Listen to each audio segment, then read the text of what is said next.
How weak is the housing market, Amanda? How would you characterize it? We learned in 2010 that there are no simple fixes. The tax incentives, the loan modification programs, none of that really worked to heal the market.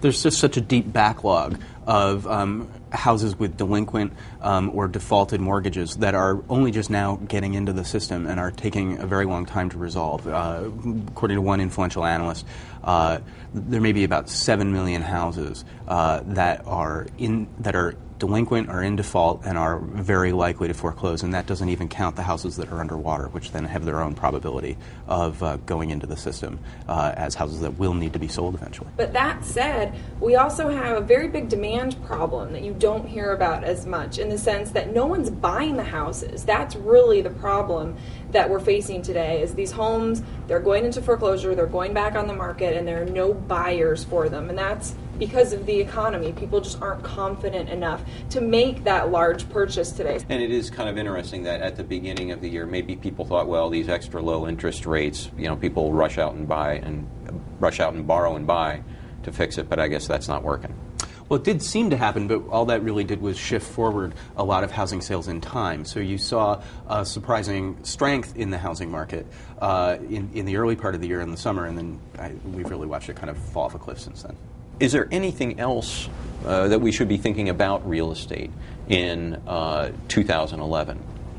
Well, I think that most Americans need to know that prices are likely to drop again in early 2011, even in the areas that had stabilized in 2010. Some areas had even gained in 2010, places like California.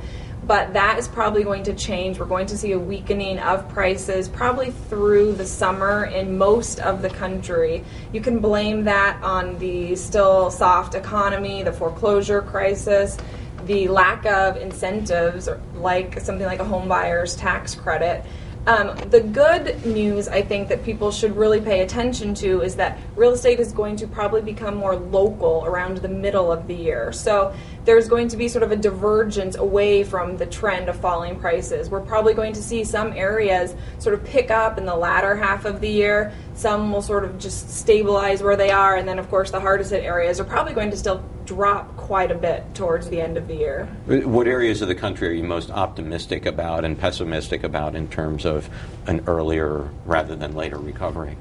I think that California is probably one of those places that we saw some gains in 2010, and even if prices drop a little bit further there, they might not go back sort of as low as they once were. In terms of the places that still sort of are going to experience quite a big drop, is Florida